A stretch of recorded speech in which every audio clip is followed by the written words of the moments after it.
Saviez-vous que les SIBO existent dans 3 formes différentes, chacune avec ses propres symptômes et difficultés de santé? Bonjour, je m'appelle Constantin, je souffre depuis longtemps de SIBO et de la maladie des moisissures et j'ai dû intensivement m'auto-éduquer depuis 2020 pour savoir ce que c'est le SIBO et la maladie des moisissures, comment les tester et comment en guérir parce que ces maladies chroniques complexes sont encore largement méconnues, même par de nombreux médecins. Maintenant, je partage tout ce que j'ai appris sur cette chaîne pour faire mieux connaître ces maladies et ainsi permettre aux gens de se chercher des médecins qui s'y connaissent, de se faire dépister et soigner correctement.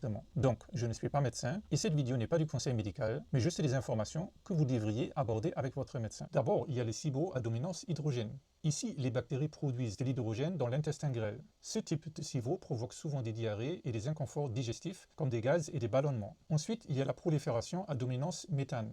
Elle est causée par des archées, des micro-organismes proches des bactéries qui produisent du méthane. Ces archées sont dans l'intestin grêle en plus des bactéries qui produisent de l'hydrogène et ils convertissent cet hydrogène en méthane.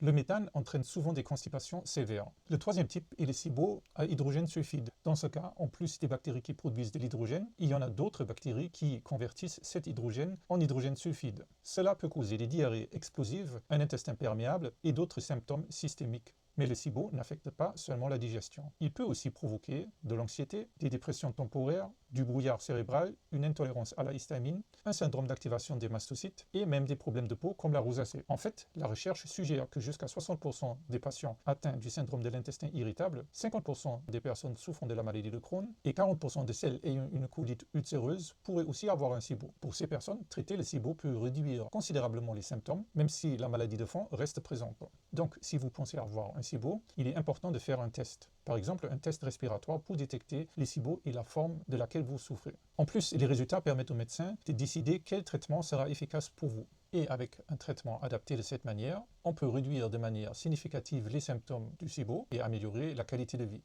voire même finalement vaincre les SIBO et complètement guérir. Si vous avez trouvé cette vidéo intéressante, alors cliquez sur la prochaine vidéo ici à droite. Mais avant cela, avez-vous des questions ou besoin de plus d'explications pour mieux comprendre ces informations? Cliquez sur les liens ci-dessous pour découvrir comment je peux vous aider. Si vous aimez mes vidéos et que vous souhaitez soutenir cette chaîne ainsi que mon travail d'auteur, vous pouvez m'envoyer un pourboire ou un don, lien dans le premier commentaire ou dans la description.